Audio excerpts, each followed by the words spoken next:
We are back with a familiar face, Sarah Reynolds, CMO of HiBob, one of my favorite companies out there because they do things the right way for the right reasons with the right people, and they stick to their values. And I said this when you were on my show a couple of months back.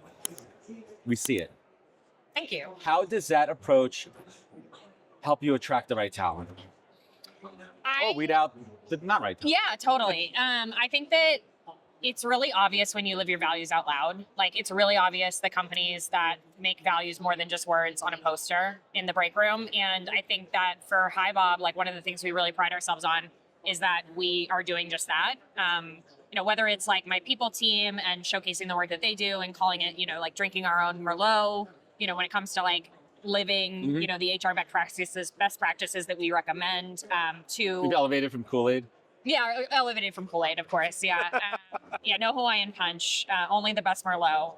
And whether it's that or it's just attracting the kind of talent who really like truly lives those same values that we do, I think that it's an incredible differentiator, especially for like small, mid-sized businesses who are looking at the conversation about, maybe like DEI and mass media and saying like, hey, actually, the underlying principles of diversity, equity, inclusion, and belonging are fundamental to not just my business, but actually my business's success. Like, this is how I differentiate myself as an employer of choice in a market where lots of the, big brand name employers or employers of choice or the world's best or, whatever awards you're on are suddenly moving away from the values that we all sort of thought were like, commonly held or commonly understood to be like table stakes.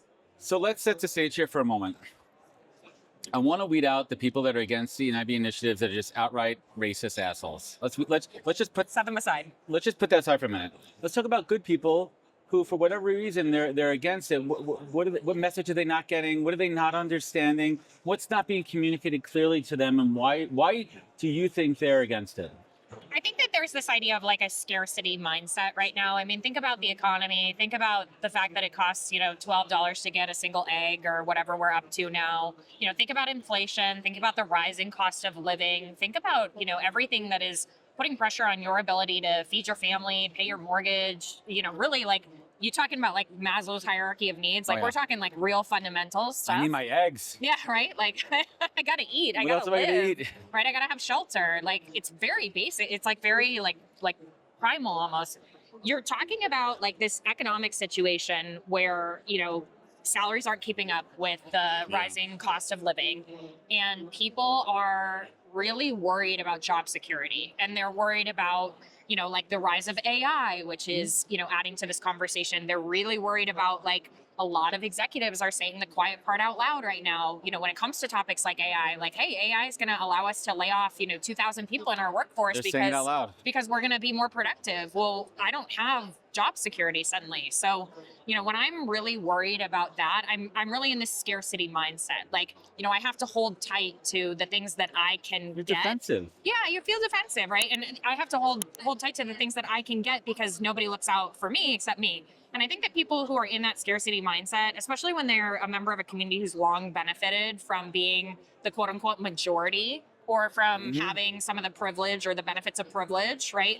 They think that like if someone else is receiving equitable treatment or someone else is given an opportunity, that comes at the direct expense to their opportunity. And when you combine that with like I think the overall economic situation, this idea of the scarcity versus abundance mindset, you're like, I don't want to share. I'm scared. Like I'm really scared about my ability to do very fundamental things. Survival. It's almost defensive survival at this point, where like that's your outward to be against something. Yeah, and if you get something, then you're directly taking it away from me, which I think is, to me, exactly the wrong mindset, right? Like just because someone else is getting an opportunity or, we're leveling the playing field for someone else doesn't mean that it's coming at your expense. But I think you can imagine why lots of people are maybe like missing the memo on... They didn't get the memo. Yeah, on, why things like diversity, equity, inclusion, and belonging are so important.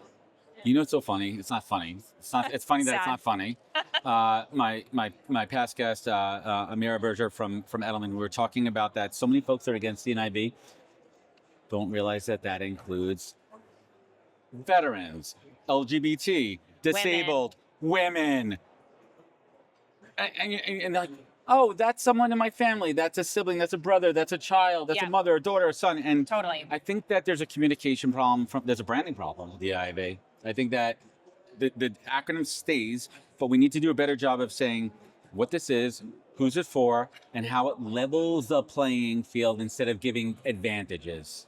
Yeah, I think that's true. And I think that like one of the things that this discussion in the like sort of mass media has taught us is that a lot of people don't think of themselves as benefiting from those programs. I mean, there was a lot of media coverage of people, especially women, white women who were, Karens.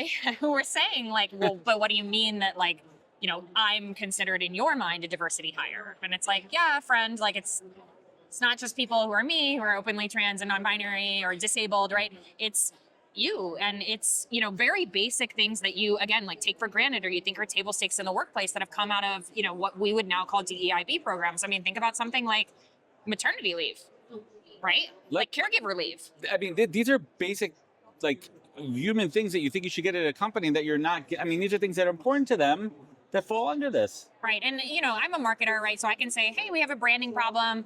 I do DEI consulting. And one of the things I've said is like, if the acronym is the problem, like genuinely, if the acronym is the problem, like use different words. Like when I talk about inclusive marketing, I might have shared this when we talked last time, but when I talk about inclusive marketing to an audience that I know is not necessarily receptive to the idea of inclusivity in marketing, I talk about audience widening strategies because somebody who's a go-to-market, who's a go-to-market leader, they understand what audience widening tactics get them in a way that doesn't make them defensive.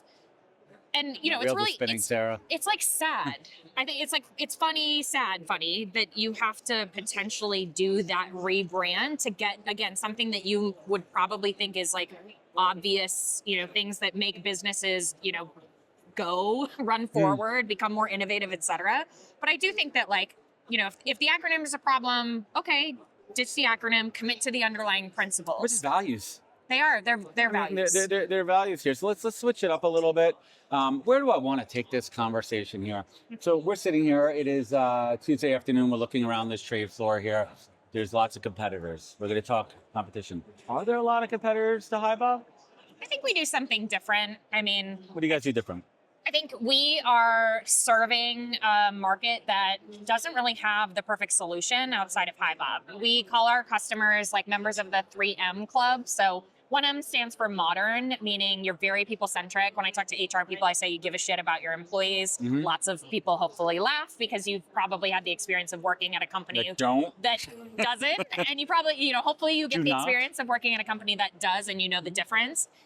Mid-size, so for us, between 50 and 5,000, and then multinational. And I think that that's one of the key differentiators for us because global companies have these unique HR challenges, right? You want to deliver a great global, consistent employee experience. And, even in topics like DEIB, right? Like suddenly something that in a lot of the world is core maybe to your company values is if you're a government contractor in the US or a federal grant recipient, like you have to move away from, you end up with these like very fractured sort of like, employer brand statements, corporate cultures. I mean, look at like Deloitte US is like, we're dropping DEIB while Deloitte Australia is like, we're doubling down. Like, I mean, you want to create a culture that's consistent in your organization, regardless of where you operate. And I think that we're a global world. I mean, we're totally the borders are down, and it's a scary place out there. So, as a CMO of an organization, what are those threats to HiBob right now? What are those threats from a competitor perspective? I think that we're seeing a lot of, folks who want to move into the HCM space. What's HCM for anyone out there? Human capital management. So a lot of folks who maybe started in the payroll space, they're adding HCM or HRIS capabilities. That's been happening for a long time. A lot of folks who are in the EOR space are maybe adding HCM or HRIS capabilities. Folks are coming from comp, they're coming from pure talent management. They're expanding their footprint because they want to come into that space that's really sticky in an organization. But I think the difference is, we were sort of built there to begin with. We started as core HR. We expanded out from a platform perspective. We've never really been just like a single point solution, which means that, again, it was built very purposely from birth to really deliver like deep functionality rather than just sort of like surface level. Hey, I have your employee data all in one place. Right. Hey, you can do a little bit of performance management or a little bit of employee surveying. Like we want to be the last HCM that you ever hired. You know what? Now we're going to get to the fun part. We just talk shop. Without incriminating anybody, we're in Las Vegas. Please share the story of bailing someone out of jail in Las Vegas. So I'm chief marketing officer. I go to a lot of trade shows and events. My team knows that I'm infamous for the pre-event team meeting. Give me the 30-second version of that speech. You're the coach. I'm the player. Yeah. All right. Go to So, Vegas. Our team. Hey Adam, you're wearing the High Bob logo, right? That means that you're a steward of the brand. Right. You need to be careful about, what you're saying, who you're talking to. You need to be aware of the fact that lots of people have cameras and podcast mics and, everybody is looking for, a comment that's going to make the news, right? Here are the things that we talk about. Here are the people that you refer to talk to me as opposed to, talk to you on the sales floor. Oh, by the way, hey, we're in Vegas. Lots of opportunities to have fun. Sin City for a reason. Maybe to indulge, right? But, again, please be mindful. You're an employee of the company, whether you're wearing our brand or not. Please don't make me bail you out of jail. And I always say, I've bailed somebody out of jail before. I will do it again. But, I'm not going to be happy about it. And you're not going to be happy about it. And I was joking to you before we started recording that every time somebody laughs, that's an anecdote that I made up. And I have to sort of say no, team, that's something that I had to do. Marketing is not always glamorous. I've actually done that. I have actually done that. I don't want to do it again. It makes for a very bad day for me and certainly for the person. I think we learned, they're those are early career lessons, right? We all, Totally. Listen, I remember back in the day, my first trip to Vegas as an employee there. But at the end of the day, you're representing the brand. Let's end it here with some positivity. Let's start micro, macro. Let's start inside the organization. Right now, what's putting a smile on your face within your company as a whole? From your perch, I like that. From your perch as CMO, what are you seeing that's making you smile right now within the company? We really pride ourselves, I think, in marketing to give my team a big shout out and a big kudos, as we say at Hi Bob. We pride ourselves on having a brand that looks different from everybody else and from doing marketing a little bit different from everybody else. And so if you were here with us on site at Transform, you would go by the Hi Bob booth and you would see a giant black old school British telephone box. And it would say, leave us your HR confession. We're doing a lockup with I like that. Hiba Youssef, who runs the I Hate It Here newsletter in the safe space community. We're actually recording anonymous HR confessions.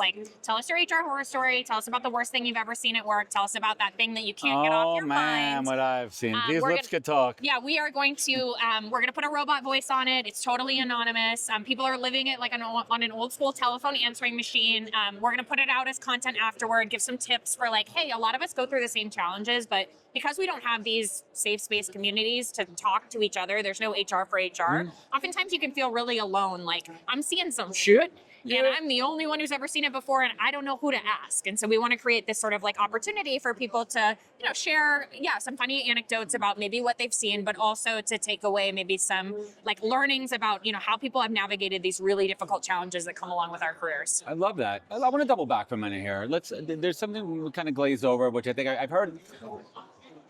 I hear I hear the things, they come together, and I'm hearing a lot of negativity about HR being the narc cliches that they are in a lot of organizations where they think HR is a safe space, and it turns out it just backfires on their ass and they get fired and they get pigeonholed into something, they get blamed for something else. How do we end this shit? I think it's about... It's happening. Yeah, I think it's about changing the narrative of maybe what HR is and also setting expectations about what HR isn't. One thing that I talk about with the clients I work with is, do your HR business partners, do your employees really know what the role of an HR business partner is? Oftentimes when you're a leader, it's very well set out for you. This is what an HR business partner does.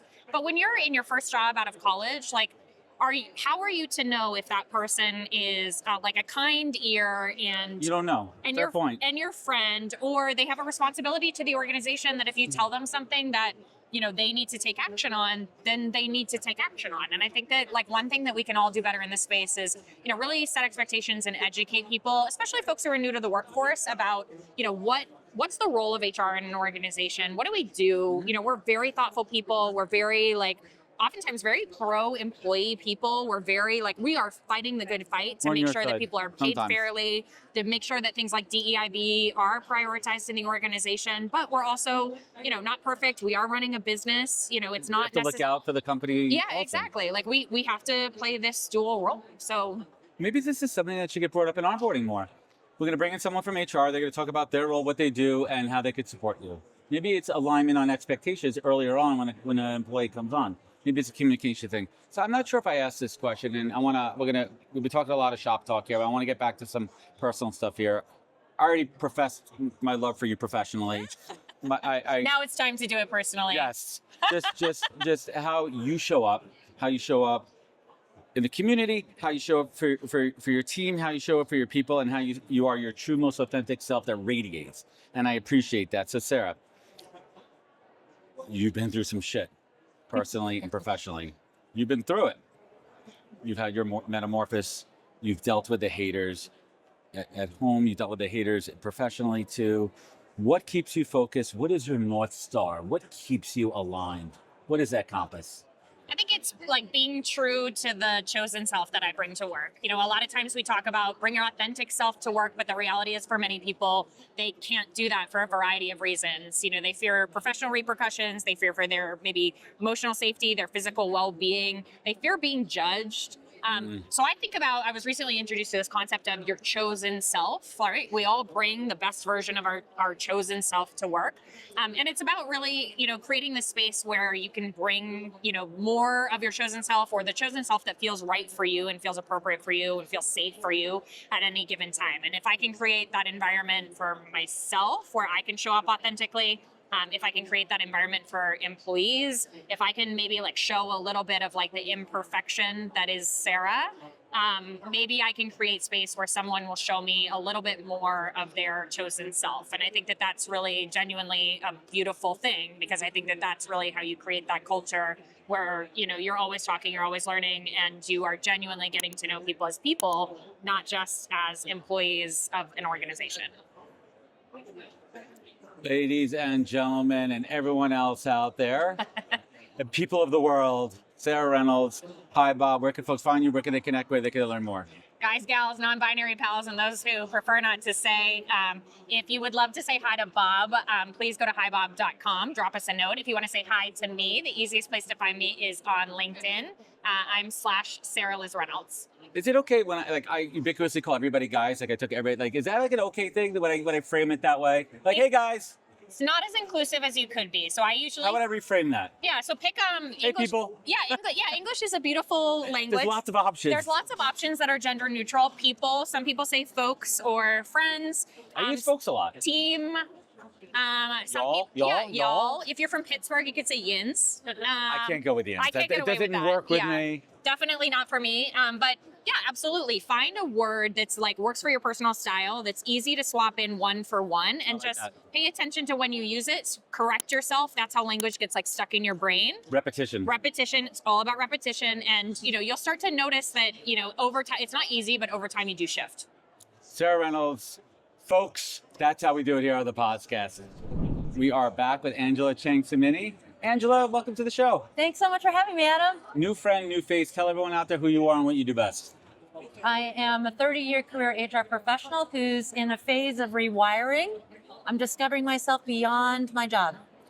Let's unpack that for a little bit here, because I think there's so many lessons along the way. Been in corporate America for your professional career. Now you're at a point where you're doing your own thing, right? Reclaiming time for myself and the pursuits that matter. Was that an easy decision to make, or were you pushed into that decision? Talk a little bit about that thought process. All of the above. There was a confluence of events. 3 people in our social circle in their 50s, one in their 70s, were suddenly diagnosed with pancreatic cancer. Took stock of my life, figured I had been in autopilot for the last year and a half. We experienced some changes at work that felt out of step with what was important to me. And then my husband sort of basically retired. So he was going ahead and exploring the next phase in his life, and I felt like it was time for me to do the same. I'm a big believer this concept of chapters in your life, and this is kind of coming to me in a multiple ways from my career. There's different chapters there, health stuff that I'm going through also in my life, and when you start to frame it like that, you think about what's important to you in that moment. That's right. So when you started to take stock, Angela, of what was important, what if you had to number them, what are the things that were most important to you at this stage in this chapter of your life? So me.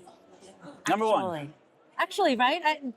You paid your dues. Right, I'm doing self-care. Mm-hmm. So I'm putting my mask on first so that I can take care of the people that are important to me, which is family and friends. So not me Everything because else I'm an after that? egotist, but me so I can be best positioned to help the people I love the most. So what does this chapter look like? Let's talk about what you're building, why you're building, and who's it for. So I've joined a small nonprofit media organization, and as it turns out, I think I'm meant to land here. It's the Chronicle of Philanthropy, and we provide insights, information, and resources for those who serve the common good. And particularly right now, where foundations and philanthropies and nonprofits are under attack, Yes. it's important work. We're helping them navigate and figure out how to thrive in this moment.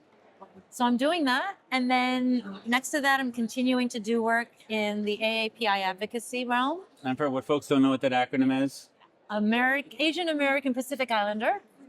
I'm doing speaking on HR topics that are passionate for me, but I'm also going to learn how to paddleboard this summer. oh yeah, I'm working on a 1,000-piece paddleboard. puzzle. She can teach you. I need the help. I want to get some rock and core. Yes, that's right. And I might write a book. I don't know. I think you should. sky's Do, the I limit. think you should. I think you should do all of the above. What was that like? First culture shock when you were like, "Wait a minute, I don't have to go into work today." Oh my gosh. That's unbelievable. Like I look at my Deep breath. calendar and I have white space. I have time to think as opposed to back-to-back meetings. I mean, you've Pretty had amazing. You've had a storied career. You worked for a lot of great organizations too, and you've seen this transformation of HR and TA and people in and out, and it ebbs and flows with culture, politics, world events right now. And let's call it what it is. We're in a scary place right now. You talk about, nonprofits and philanthropies. Look what's happening with the Kennedy Center. You look at other defunding for certain. It's a scary place right now. What advice do you give to, those out in the workforce right now? Listen, this concept of work as a family is shit's out the window. My kids have never bought into that. The jig is up. People Yeah. get fired. Your work, can we feel safe in a 9-to-5 career job these days? I think it depends on the expectations you go into it. If you're looking for a stable place, that's going to be hard to find. So Civil service, right? Industry. People need to get back into that. I think there's a lot to be said for those countries who compel military service when you graduate from high school. There's something to be said about that. Belong to something bigger than you, devote yourself to a cause larger than yourself. But in any case, I think, so if you can't ensure that the organization around you is stable and highly functioning, then at least be part of a team that is. And that you can vet and suss for. So let's talk about what you're building from a advisory here. Is it hard to build a business? I mean, what's the challenge of now you moving over to being a business owner? Is it the business development? Is it keeping your foot on the gas, to drive revenue? So this organization that I'm a part of is essentially a startup. And so we're learning to stand on our own 2 feet. And it's all of those things. But I think the most important skill that we can attain is triage. Yes. What are the things that are going to move the needle the most? What are the biggest levers you can pull? And just have faith that eventually you'll have time to get to other things because you can't do everything, Neil. That's a great answer. So I am a huge proponent of mentorship. I mean, I just did a LinkedIn post the other day about my buddy Joel Lunenfeld, who I've known since college, and he runs a division of Publicis. And I'm lucky that I have him in my corner. But not everyone is lucky to have folks like that because they don't know how to ask for mentorship. How does someone, maybe at any stage in their career, what's the best way to approach finding a mentor? So I will tell you, I have spoken at events, and I will tell the attendees, my name is Angela Cheng-Cimini. I'm the only one on LinkedIn. Let me know that you heard me speaking with Adam, and I'm happy to connect. Fewer than 10% will take me up on that offer. So people aren't taking action. And the offer is out there. It's for them to take, and So even the low-hanging fruit, they're not grabbing. So let's start with the really easy stuff. People who are willing to extend a hand to help, you got to take those opportunities. How do you ask someone to be your mentor? You have to know what the objective is of the relationship, and then you also have to be willing to make sure that it's of mutual benefit. It can't be a complete take. So what can you offer the mentor in return? So flip that around and talk about the value of the mentee giving back to the mentor. And I've had this conversation too. There's a lot in giving back, right? There's a lot to that. What have you learned about yourself in a mentor-mentee relationship as being the mentor? All the things I don't know. Right? As much as I've been at this for 30 years, I'm still learning stuff. And I mean, I have the benefit of 2 young adult children, so they're keeping me hip and cool, Yeah. right? Because they're teaching me things, whether it's the lingo, They're keeping me fresh. or how that early generation career folks are thinking, right? I mean, we know that 30% don't want to be in management. We know they don't want the grind that I'm in. Workforce is changing these days. So they're giving me a window into that. So how can I use that intel to develop organizations that are hospitable to them? The face of the modern workforce, the people coming out of, not just because college is going down too, the fact that you could get great jobs and not having a college degree. No debt? Then no need for it, no debt. And I look back, I mean, the big thing that I learned in college was how to live like an adult. And I use that in, Air quotes. I use that in air quotes there. But are we devaluing the college education, or are we calibrating? I think we're right valuing. Right valuing. I call it right valuing, recalibrating. Not every role needs to have a degree attached to it. No, for sure. I think we undervalue voc tech. I think there's a lot to be said about vocational technical schooling. Unbelievable. In this country, we have a deficit of the trades, and you could come out of trade school making a really solid living. And then own your own business. Own your own business, part of a union, like all these benefits out there that actually are stability. Yes. Right? If you're looking for stability, it's not in the 9 to 5. It's not in the 9. And a little bit more AI proof. Plumbing, HVAC, installing windows, building houses. Yeah, I mean, listen, there's some robotic tech in the construction space, but we're very far. Very, very, very, very, very, very, very, very, very. Become the programmer of those robots. Exactly. I want to talk a little bit of AAPI advocacy. Why is it so important? Because when I was coming up through the ranks, I didn't see leaders that looked like me. Just as simple as that. Why? A lot of reasons. I mean, I think a lot of it is systemic bias, particularly as an Asian female. We're seen as meek. We're not seen as having the leadership qualities that will drive success. So we're followers, we're not leaders. We're too meek. We don't know how to be vocal. We don't know how to challenge. We're sexualized. All of those things don't necessarily add up to a formula for corporate success. And I want to break that mold. Yeah, so how do we break it? You need to recruit more, you need to sponsor more, you need to mentor more so that there's critical mass that can amplify the success that the few of us have had.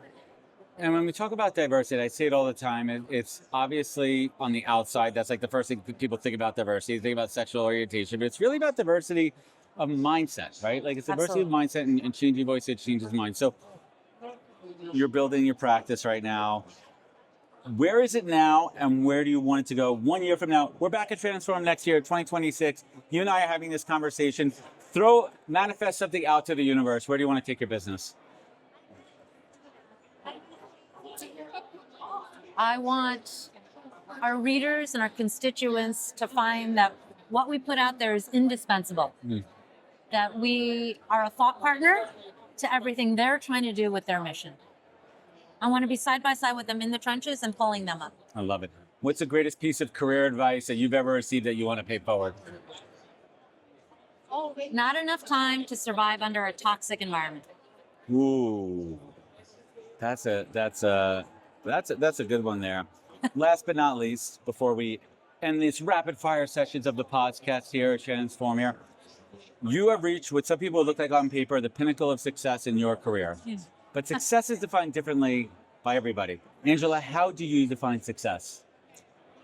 I am very grateful for the success I have had. And what I define success is that now I have agency and I have choice and privilege to do the things that really matter to me.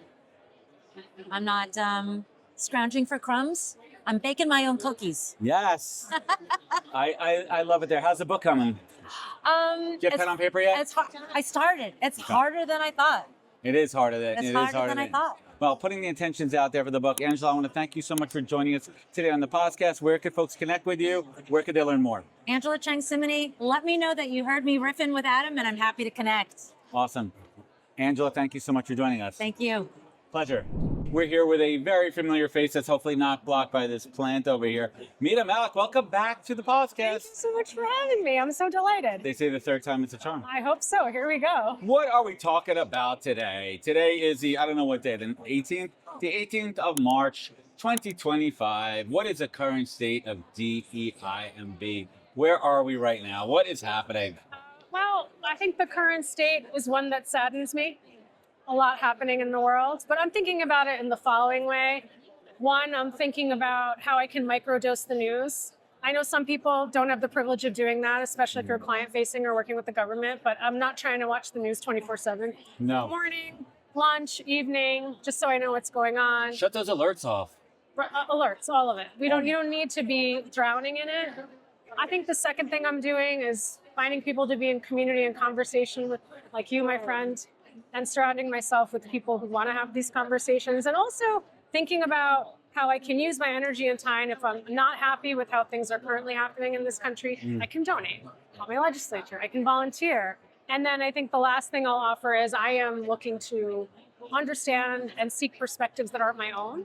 And so out of the people who voted in this country, half of the country is happy with the current administration and happy with diversity, equity, and inclusion being canceled, rolled back. So I call the Stephen Covey quote into mind, which is begin with the end in mind. And if you want to enter these conversations, and we talk a lot about this in social media, like don't get into random fights with people you don't know. Just stay away from them. Or also just like, I agree to disagree. Right. I love you, I respect Move you, on. but I don't want to finish this conversation. And I think we're in such a divisive time, and, Yeah. and unfortunately the election did this. And I saw it with my own friends group, Yeah. where people automatically made assumptions about people based on who they voted for. And it's really dangerous. It is, yeah. Because I have a lot of good friends who voted one way or another way that now they just get into these battles. I'm like, how is this productive? This is counterproductive. Just remember why you guys are friends, and let's just leave the freaking politics out of it. So imagine if But it's tough. if you can't show up with kindness and respect at the kitchen table, you can't do it at the conference room table, No. which is why a lot of companies do not want us having these conversations at work, because we don't know how to have them, right? So I could have a conversation with you and you could share a different perspective than me, and I could say, thanks, I learned something and I don't agree with that, but I appreciate you sharing. Right. That's all. It's about positioning and responsiveness and not being combative, Exactly. right? And not saying, oh, You're a bad everyone who person. voted for Trump is a racist, and everyone Yes, who voted yeah. for Kamala is a snowflake. Like, what? Why? Why? Right. Why? Yeah. How about we understand why? What are their values? And I align with people who have the same values. Yeah. I have friends that voted one way that were aligned on values. I have friends that voted the other way that were aligned on values. But that's not where we stand here. And why does this have to trickle into the workplace? Why does it have to? Here's what I'll say. I recently read an article in the New York Times that talked about the decline in organized religion. Now, why is that important? Less people are going to temple, churches, synagogues, mosques, and organized religion is the oldest form of community. And so since the pandemic, we've seen a rise in the epidemic of loneliness, and people are showing up to work, which is only one piece of community, but all of a sudden they're expecting their employer to do everything because they're losing community in other parts of their lives. They don't have a place to communicate. Right, but work provides some of that, but it shouldn't provide all of it. And yet now I come to work and I expect people to be my counselor, my therapist, my best friend, Right. my coach, all of these things, because there is, as the Edelman Trust Barometer will tell us, a decline in trust in government. Second time I've heard that today. Yes, and people are relying on businesses more and more. They expect a lot from their workplaces. We were never built to do all this. And so people want to have these conversations, not at the kitchen table sometimes, No, the conference room table. And it's causing conflict. Yes, but people don't know how to have those conversations. I do understand when companies say, no politics in the workplace, but also in the same breath, we're humans. And if we're showing up at an office and we're communicating with people, you have to create a safe space for it. And I think there's boundaries that have to be established. What do you see from a best practice perspective? Best practice perspective is companies who, you have to have individuals who are ready to have these conversations and know when to exit them. Right? And so like you have to be ready to hear things that you're not comfortable hearing. And that's the hardest part of leadership. So why can't we do that? If I enter a conversation with you and you say something that surprises me, okay, I'm going to sit with it. I don't have to agree with you, but I don't have to shame you and blame you. I don't have to also respond right away. I have to respond right away. But I think we've lost the ability to disagree with kindness and respect. It's a skill that we've lost how to do. And so the people who are doing it best are the people who can do that. And the people who say, you know what, this conversation's making me uncomfortable. Right. I really respect you. And we're going to stop it right now. Is that cool? And you'll say, yeah, of course. We've lost the ability to have respectful debate Yes. in this country. I blame the media for that. You know what? I'm done talking about that nonsense. You know what? It's just like, Yeah. it's over. So I want to talk about building community, something that you are an expert in, something that you take a lot of pride in. That's why we connected. We connected Yeah. on LinkedIn. I can't believe this is the first time I'm talking about LinkedIn today. So I don't think I've even checked my LinkedIn today, which is crazy. I lie. I checked my LinkedIn like 12 times already today. What have you found some of the best, most effective ways to build a true community on LinkedIn? Don't engage in pods, which you taught me. Just kidding. I actually didn't know what a pod was until you told me. I didn't know It people means did don't that. cheat. It's like buying friends or buying likes or Buying friends. Yeah, friends. it's buying engagement. Right, Yes. I had no idea until you told me. I love to show up with a mindset of teaching and learning and just sharing things that are happening in my life and things I've observed in the workplace. And when you do that, it's surprising how people will show up and They be like, gravitate. and that's what it's about. And also, in return, the algorithm is the algorithm. I don't always see your things, but I try No, to look you you do. up and I'll be like, oh, I'm thinking of Adam today. Let me see what he posted. You had a picture of your mentor the other day that I loved. There was so much joy in that photo. So that's what it's about. My friend Callie Schweitzer, who works at LinkedIn, said it's a platform of generosity, right? So I Just show love up. the community. Yeah, I've met so many. I wouldn't have met you without LinkedIn. No, I don't think so. And that's also the magic. And it's also the magic of live, in-person connections. The internet and social media is not going to replace that. What advice would you give for maybe folks that are a few seasons into their career that have been kind of scared about LinkedIn, or maybe they thought it was just a resume or a job platform, but now they're seeing their friends and colleagues showing up and generating business and networking opportunities? What advice would you give someone maybe further along in their career to dip their toes into the Yeah. LinkedIn water? I mean, it's a missed opportunity not to build your thought leadership. I know you would agree with that. Start by commenting, right? If you're not comfortable enough to post something yet, start by commenting. And you know what? It's okay to say congrats, Adam. Because when I was anxious and shy, I wouldn't have been able to do more than that. I might not have been able to politely disagree with your post, right? Yes. That's a lot. But I could say congrats, happy for you, etc. And start building that confidence and then try posting 1 to 2 times a week, 2 to 3 times a week, Just things give that it- you're reading. Give it a shot, right? Pictures, yeah, and it's consistency. That's my, as you know, underrated superpower. Consistency is key. The first step is the hardest, right? Yeah, the first step is hardest, and you start getting. So now we're going to get to the fun part. We're going to get to the sneak preview of what's happening. So Media is already an accomplished author. Everyone check out her first book. We're going to link it up in the comments there. Remind me the title. Reimagine Inclusion, Debunking 13 Myths to Transform Your Workplace. What's it all about and who should pick up that book? It's for anyone who wants to create a more inclusive, resilient workplace. And it's all about the stories we tell ourselves about the workplace that aren't true, that hold us back from making meaningful progress. What amazing opportunities has that book opened up for you? I can't even tell you. I mean, being on your podcast, that's the first time we met. I mean, that's like no, I wrote it. No, but still, I admired you for a while and was listening to your podcast, and the book came out, and you had me on. Second book deal. Let's talk about it. First, I want to talk about the title, and I love this title. The Devil Emails at Midnight: What Good Leaders Can Learn from Bad Bosses. A little bit of a mouthful, but it's super impactful. Yes. I love it. The Devil. All right.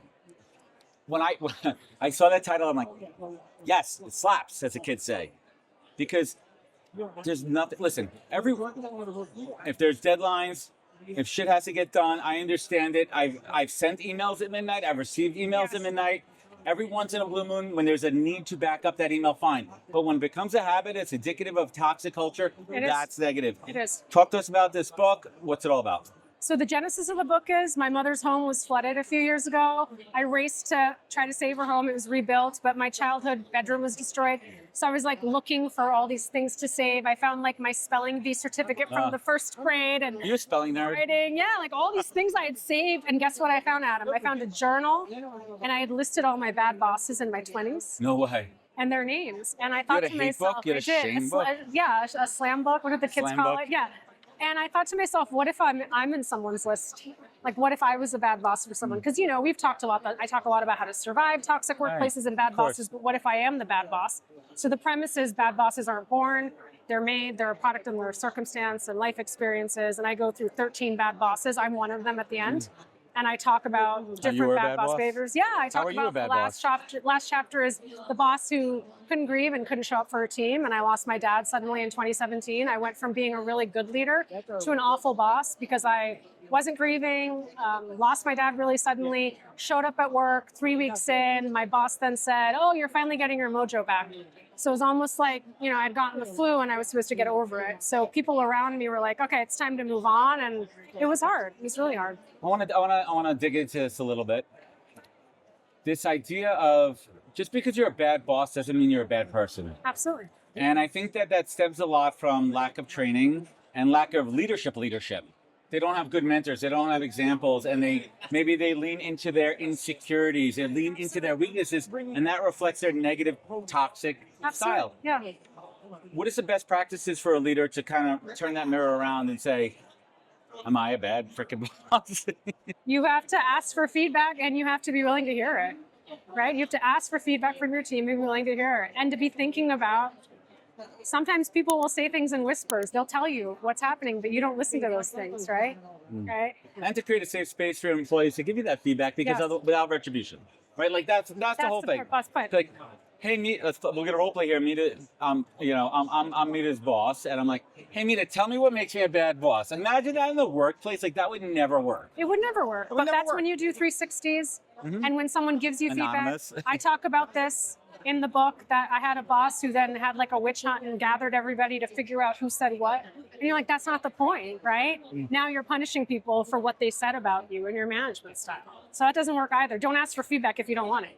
When's the new book coming out? September 30th. I can't wait. Mita's like, I could come on your show at Transform. We could do it, but I want to come back on when I have the book out. I'm like, we could do both. Really not a big deal. What are you looking to get out of this event?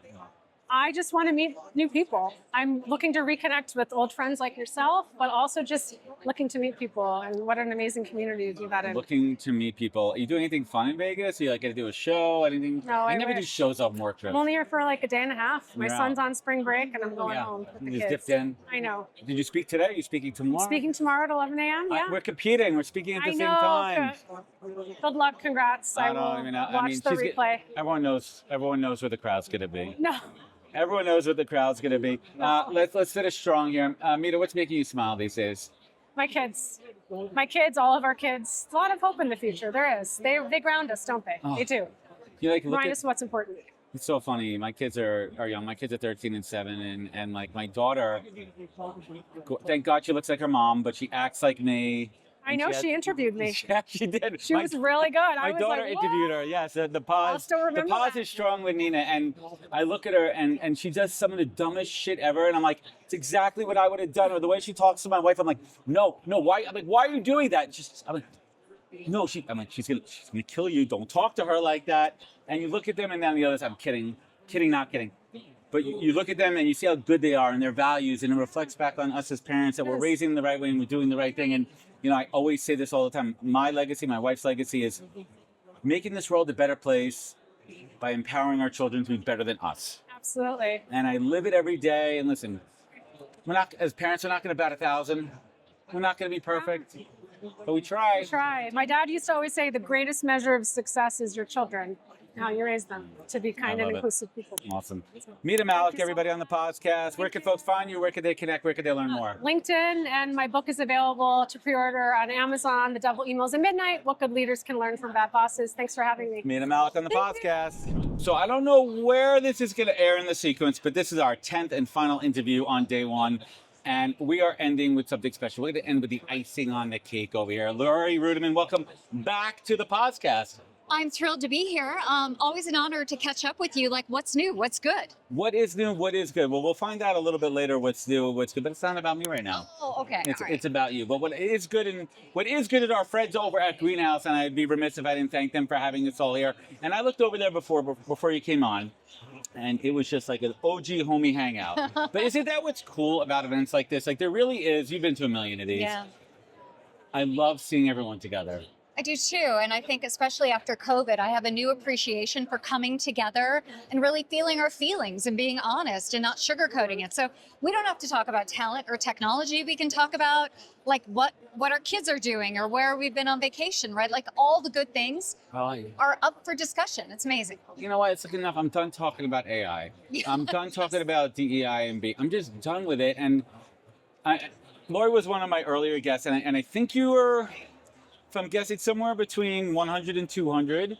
And I go back to our conversation. I replayed our show a couple of times. It was so real and genuine. I'm like, Thank you. she's a fucking badass. And there's badasses in this industry, and badass is a good thing because you are a disruptor.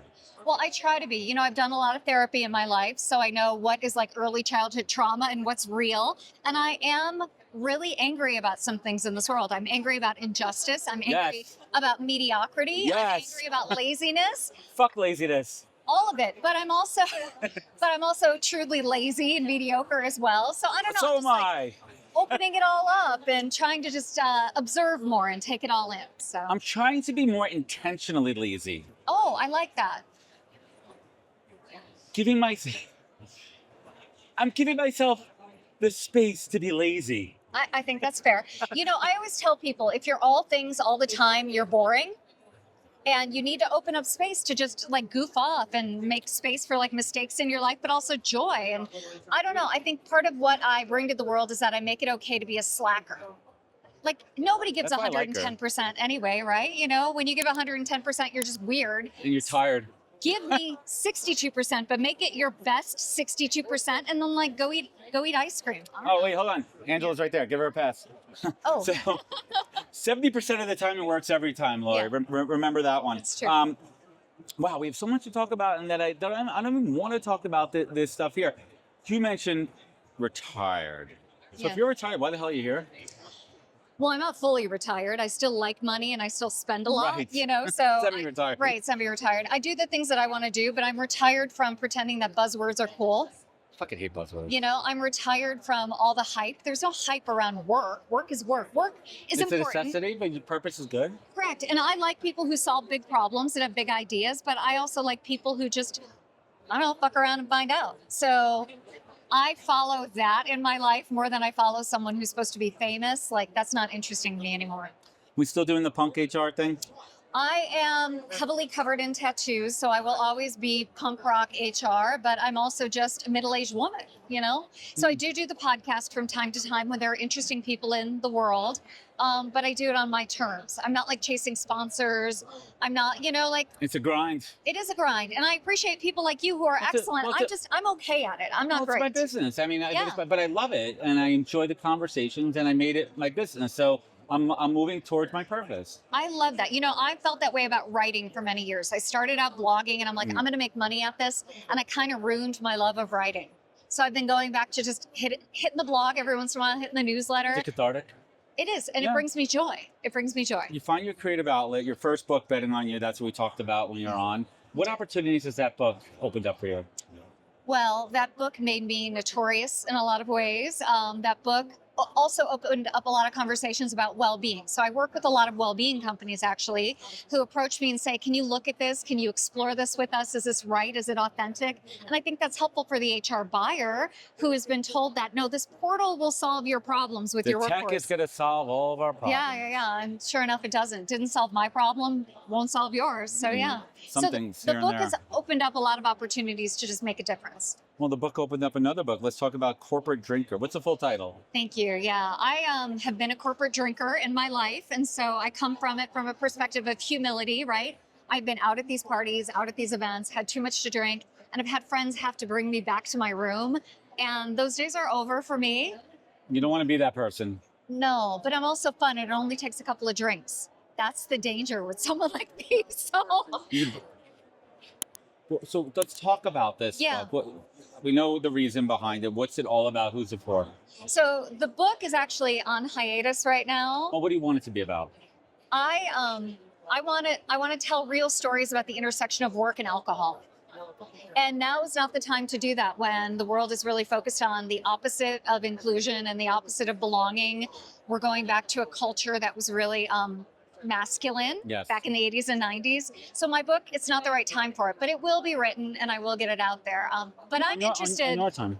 I'm interested in any of your fun work drinking stories. Do you have any? What is fun to share on a work drinking story? I'll give you one. Well, If you're you go first, and I'm Okay. going to think about that for All a moment right. here, because I'm usually have too many drinks to remember what made it a good story.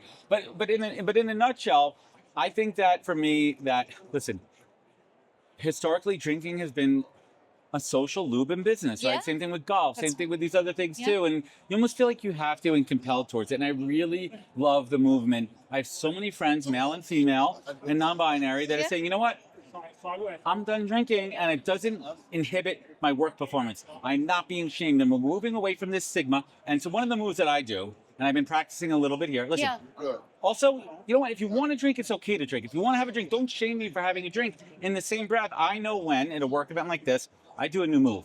Yeah. Every other drink is a drink. I love it. And in the in-between, I do this. I love tequila. Yeah. That if I'm drinking a club soda with lime, you have no idea that it's not. No, we have no clue. We have Right? no clue. And or what I'll do is another pro tip is I also love scotch and bourbon, and it's okay to say that I love scotch and bourbon. Yeah. But what I'll do is I'll put a splash of club soda in it to make it last a little bit longer. I like it. You're So nursing those are some it. tactical tips that I Yeah, have. yeah. What's your story? Well, I want to go beyond that because one of the things I hear you talking about is this new movement away from alcohol, and it's true, but it's being, I think, supplanted by weed. And Yes. it's like, okay, you're still in an avoidance mode here. You're still inebriated to some degree. Correct. And also, just because you don't like to drink with people at work doesn't mean that you don't like to drink on your own. It And also so, means I may not want to get high with people I work with. but you'll still get high with, on your own. So I think we need to talk about some root causes here. Let's get into that. What people are trying to avoid when they're trying to make themselves feel better about work. And the fact is work sucks and is very difficult. So I get it. I have a lot of sympathy for it. Oh, it's interesting. Yeah. So when do you think you're going to get back into the book? I'm not sure, but in the meanwhile, I'm just getting back into me. So you talked about the retired life, right? Yeah, what's that look like? Looks pretty good. Looks like Pretty good. looks like therapy. Yeah. Looks like therapy. Looks like exercising and working out. But it also looks like reconnecting with people that I've missed. People like you, right? So this opportunity here, I'm like, okay, it's a job. I get paid, right? All that kind of good stuff. It's a gig. Great. But I also get to see you. So how could I say no to stuff like that? Oh my God, So that's when I say I'm yes. honored. So retired means choice. Oh my God, and time and freedom and the ability to do that and be good for the back nine of your life. Right. But I ate a lot of shit in the front nine to get yeah. where I am today. So that's how that goes, Pro tip for surviving a conference like this. You've been to a zillion of them. Well, I like your idea about water. I think that's really good. But I also think boundaries are really important. Don't forget who you are when you come to a conference. I think so many people do. They slip into this mode of a new guy, the fun guy, be you consistently. And if you need to go to bed, go to bed. I did that last night. First of all, I recognized that I was exhausted. I recognized that I'm here to work. Yeah. And I wanted to show up today as my best self. Yeah. And I owe it to my listeners, I owe it to my guests, I owe it to our partners over at Greenhouse to not show up like a fucking disaster. Yeah, I think that's Imagine I right. showed up and I was like, No, Laurie, we don't like that energy. what the fuck's going on in your life? Well. You can't do that. No. And it's not my brand, and it's not who I am. It's also not how I want my reputation to be. Right. Because if I show up like that, no one's going to book Adam to do their podcast again. You know what? I appreciate that you brought up Greenhouse because I have to say something. I'm cynical about a lot of companies out there, too many companies. But Greenhouse, as best as they can, walks the walk and they walk the talk. Yes. Their founders, their co-founders are just amazing individuals. I've known them for decades now at this point. And I really appreciate the fact that they open up a space like this and don't control it, right? They give people the opportunity to come in and talk about the real world of work, the real world of hiring, what happens. So good partnership and a great company. That's how we do it. Yeah. Ladies, gentlemen, folks out there, this has been a wrap on day one at Transform. I mean, just to recap, we did 10 interviews today. 7 of them were with people that I've known, maybe not had on the show, but have been in my world before. I've had a bunch of new folks that I've been on here. I love these conversations because they're just free-flowing. They're real. Laurie, I want to thank you so much for joining me today. Where can folks find you? Where can they connect? Where can they learn more? They could just Google I hate HR and boy, do I come up. So Really? yeah, but it's Really? LaurieRuettimann.com. Yeah. That's how we do it here on the podcast. Day one, that's a wrap. What's up, everybody? Welcome back to the podcast. It is day 3, live from Transform 2025 in Las Vegas. Thank you to our friends at Greenhouse. And I'm here with my new friend, Cori Faro. How you doing? Hi, I'm doing well, thanks. How are you? Pretty good. Yeah. We wrapped up our panel. We did. Our panel on candidate experience. I thought it went pretty well. I thought it went great. It was a very natural interaction. I think it was important.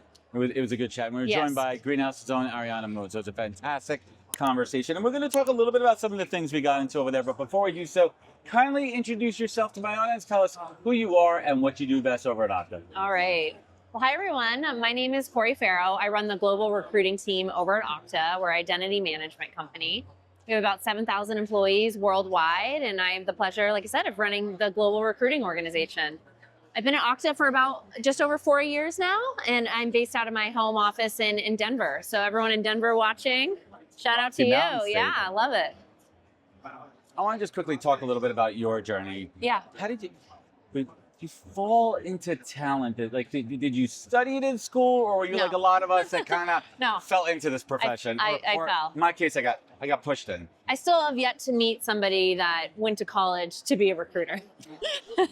So if you're out there, please message me. But Yes. I actually started my career as a sales development representative. SDR for anyone So out I there. started as an SDR, and then I moved into inside sales. And at the time, the lady who was running my inside sales organization was like, Cori, you'd be such a great representation of this program to recruit people to it. And I got hooked. Well, I think that leads in logically to one of the things we were talking about.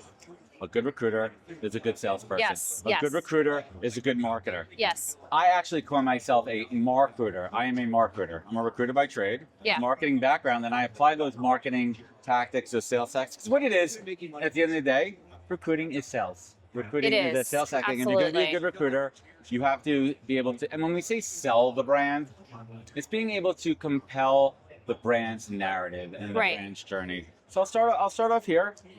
How do you work with new recruiters in the organization to bring them up to speed on the Okta story? What does that look like? Some best practices for any organization out there of how to really get all the recruiters on the same page. I think, we have things like, I'm sure a lot of other organizations, training and enablement and kind of like a recruiter get start package about Okta. I think the best thing that I've seen a recruiter get to do is actually talk to the business. Exactly. Talk to different functions with the business and find out what's important to them, how do they work together, and how do they create this synergy? Because I think that is actually what up-levels a recruiter is the business acumen piece. The more you understand about how your business makes money, the more successful you will be recruiting people into the company. Immerse yourself in the business. That'll Yes. also make you invaluable. And let's think about this too. Let's call it what it is. What Okta does isn't natural to everybody. You don't know what it is. And if you're not technical, if you don't fully understand the industry, you may understand the roles. You're coming from another organization, you Right. understand the roles, whether you're technical, product, whatever specific area niche that you're working in, but you need to understand what the business does. And you don't have to be, like, the chief product officer, but you need No. to understand it enough to tell the story. Correct. To tell the brand story. You need to fundamentally understand how your business makes money. I mean, how do we make money? Exactly. We sell software, we sell a product. We're a Exactly. SaaS So company. what is the need that they're trying to fulfill within the company's trying to fulfill in the business, and what is your part into it? And I find that once a recruiter makes that connection, or really anyone in HR, they also are more fulfilled because they can see themselves the direct line into helping Okta make revenue. Absolutely. And so that's motivating for anybody. Like, don't you want to be part of the business? That's also employee engagement, right? There's obviously the Venn diagram of employee engagement. Right. You want to feel like you're part of something. You want to Yes. feel that you're making a difference, and it always comes down to all the cylinders of an organization being on the same page. Right. And I know we weren't. Well, I didn't have this here to talk about here, Yeah. but curious, Yes. and we'll talk about it in a little bit of a generic way. How could someone in leadership best be able to champion their decision makers why to invest in the people ops process? Things that you've done along the way, maybe anyone out there who's struggling, like maybe they want to bring a new technology in, or maybe their organization just doesn't want to invest into it. Why is it so important? You have to ultimately fulfill a need. right? And you need, in how I sell things across the business is there has to be a need and it has to save either time or money. And money or time is money. Time is money. Right? So if you think about an example through an interview process, how many folks within your organization are taken away from their day-to-day job to interview candidates? Like we look at that macro number and say, if we're going to slice in a technology or a different process, how is it ultimately going to make us more efficient and give the team back time so that they can get back to what they're doing every single day? So I think for me, that is the key. And again, every single employee's time is a direct correlation to how much money your organization is going to save. Have you, or do you do this exercise, and I'm going to mansplain it for everyone out there, of putting an hourly rate to everybody who is interviewing a candidate and actually saying, this is how much it actually costs in hours of our company to interview somebody? Are we doing this efficiently? Like, yeah. I feel like that's a way, talking numbers to an executive officer. Oh, absolutely. Like, do you realize that, I'm making this number up there, do you know that we're spending $10,000 in human resource capital to interview one candidate? Yeah. Where can we find efficiencies within that? I also am a big believer of having kind of a trigger point within the interview process that says, okay, let's take a pause, let's recalibrate, let's look at where we've been and where we want to go and where we've kind of making missteps along the way. You can't just keep doing the same thing over and over again, right? That's the definition of insanity. It is. And so a lot of times we look, okay, if we've had 3 or 4 candidates on site and no one's gotten through because of this or because of something. Recalibrate. Exactly. Let's take it back to the studs and figure out, okay, well, I guarantee you there wasn't something wrong with all 4 of these people. It was probably on our side, alignment on our side. And so I think that's just another example of how, as a recruiter, you can actually be more of an advisor. 100%. And we talk a little bit, well, I've been talking about it too, is how to future-proof yourself as a recruiter in this day and age. Yes. And whether that be leaning more towards into the HRBP style, where you're immersing yourself more in the business, as you mentioned, immersing yourself in the technology, being invaluable. And we've talked about it ad nauseum, like how AI is going to replace recruiters. I said, pause on that. It's not going to replace all. It's a very blanket statement, right? Like, you're not going to replace all recruiters at all industries. And I truly don't believe that. The elements of it, as we said on the stage panel, Yeah. you know, the things that can be automated, sourcing, Yes. screening, and scheduling, so we can have more time. Exactly. It's ways that you can insert AI into your process that allows your interviewers to either be more efficient, to actually concentrate on their interview. I gave the example on the panel of that. If you think about when you're interviewing someone, especially virtually, you know, you're copiously taking notes, and that can be distracting. That can be, okay, I want to make sure that I'm writing things in a coherent way. I'm not actually listening to the interviewer. So how can we take that process away? So as an interviewer, you can intently listen and ask the right questions and make sure that you're getting the holistic view of the candidate too. I want to shift gears for a moment, and thank you so much for that Yeah, perspective. of I'm going to throw out another acronym that everyone loves, EVP. Right? And we talk about employee value proposition. Take us to school. What does that mean for everyone out there who is not familiar with that? Yeah, so employee value proposition, the easiest way to think about it is kind of another acronym with them. What's in it for me? Have you heard that one before? I like Theo, figure it out. Yeah. What's in it for me? So it's essentially what your company's commitment is to a candidate should they join your company. What does it mean to be an employee of Okta? What does it look like? What does it feel like? What are the types of projects you're going to work on? And so we try to really be globally consistent and locally relative. So we operate in countries all across the world, and what it means to work in an office in Bangalore is much different than it is in Japan versus it is in San Francisco. So again, what is it like to be in that market at your certain employee level? And what are opportunities that you're going to get being in that specific space? What is the biggest challenge from a leadership perspective of keeping that consistency with training and ensuring that everyone is aligned with the mission and the EVP? I think it's, like you said, I think it's just pure alignment. I think it actually comes down to just the studs of that, of just making sure that everybody's on the same page and that we are doing our best to over communicate. So we're over communicating to candidates, to interviewers, to the panel, everything along the way, so that as a team, we're on the same page, so that the employee can really feel that. Because that's part of the employee value prop too, right? We can sell one thing, but how are we living it? How are we living it in our day-to-day interactions with employees, with candidates, or just anyone? let's shift gears before we bring it home here and Yeah. talk about leadership and mentorship.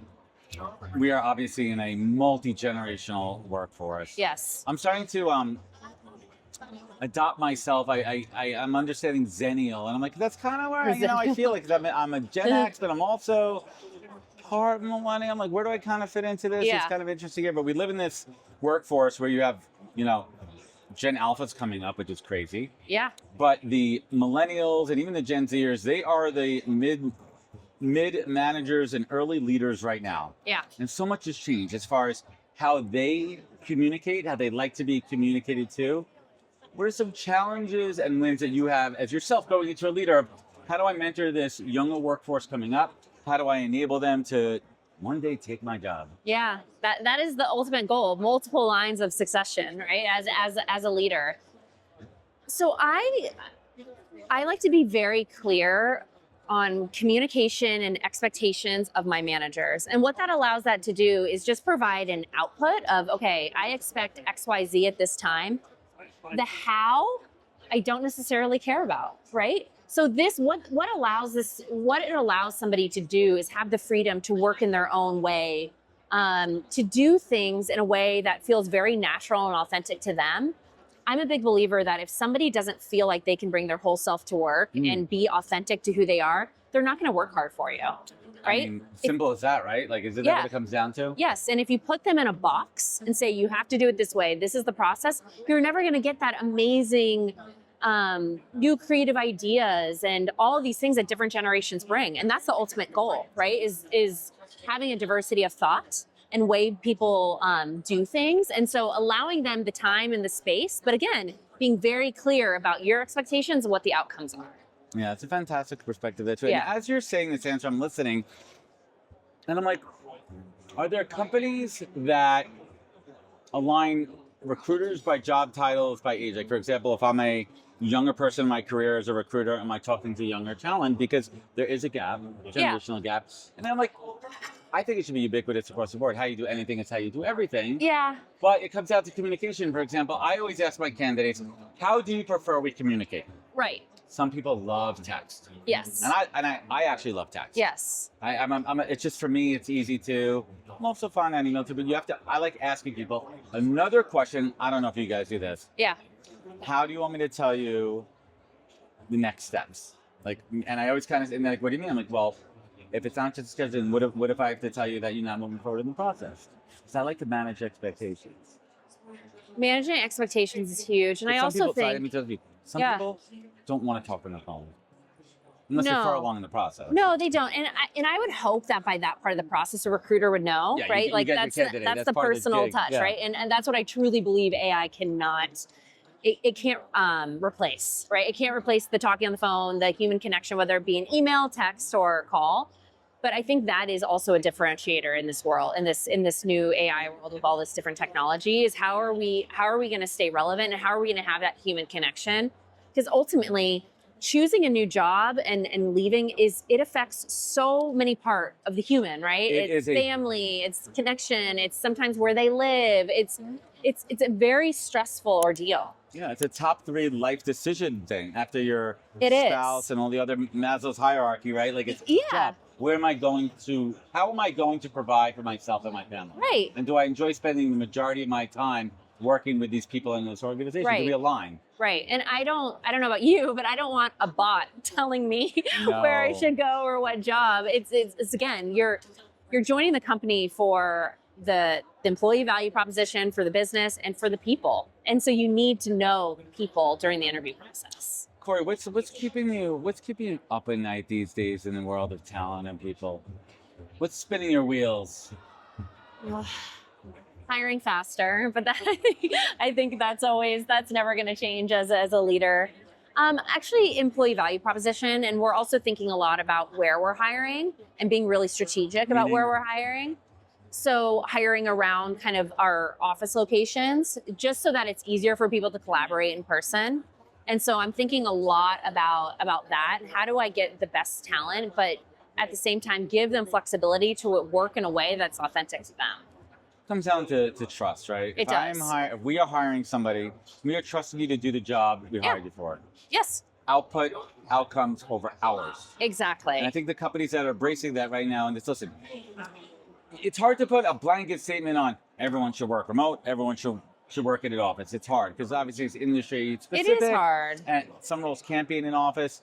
But at the end of the day, if a company says, listen, we trust you, we're going to give you choice, options, and let you decide to set it up. But I also see the other side from a team building perspective and collaboration. So there's no one answer for everything. There is, and I really don't think you can replicate the in-person connection and collaboration. I'm 100% with you. I know a lot of people out there would disagree with us, and they are the first ones to disagree with you. Yes. But again, it's like, well, yeah, you're a coder, and guess what? You sit behind a screen all day, and you don't need to have it, but then you talk to people who are in product, marketing. There's other roles where maybe you're not an IC, right? You're not an independent contributor, and you need that collaboration. Now you don't have it because that's not a choice to work in an office. Right. I'll give you an example. Last week I was in our San Francisco headquarters, and a big thing that my team's thinking about is our employee value proposition across all of our different locations. And we ran into a lady who runs talent marketing for me. We ran into about 4 different employees who told us their amazing career journeys at Okta. One person had been there for 10 years, one 12 years, gone through all different. And so it's, if it was just a Zoom environment, I never would have organically ran into these people and got this story. So again, I absolutely see the value in both. And at Okta, we're actually trying to thread the needle in between. And it's a delicate act there. So let's finish strong here. What is really I'm gonna take it up a level. Professionally, not just in talent. What has really put a smile on your face in the last couple of years? What is it? What do you love? What do you love about your job? Why do you love what you do? You can't say your people. Here's a trick question. Okay, I was going to say my team. They bring me so much joy. That you could say. Okay. You can't just say a blanket statement the people. I'm over that. No. So I think why I love my job and I feel so grateful to be in it is that an example is I've been on the road for the past 2 weeks. My team is incredible. Like the engine keeps humming. Even a lot of times better. I was just telling somebody on my team, I should leave more often. You're the log-jam, Cori. Exactly, it must be. But that to me is what gives me the biggest sense of pride. And when you look at succession and multiple lines of succession, I have that on my team. So I just think that that's really rare. And so I'm really grateful for that. It's truly my privilege to manage them. I love it. Professionally, Cori, for 2025, what's your one word of intention for yourself to put out to the universe? Oh my gosh, one word of intention, just gratitude. Yeah, I feel really grateful to be in the job I am, to work at the company and in the industry that I'm in. So I just feel really grateful. Awesome, and I'm grateful for you joining me today. Yes, thank you for joining me here on the podcast. Thank you for joining me on the panel. Cori, where can folks find you? Where can they connect? Where can they learn more? You can find me on LinkedIn, Cori Faro, working at Okta. Please connect with me and reach out. I'd love to hear from you. Awesome, thank you. Thanks.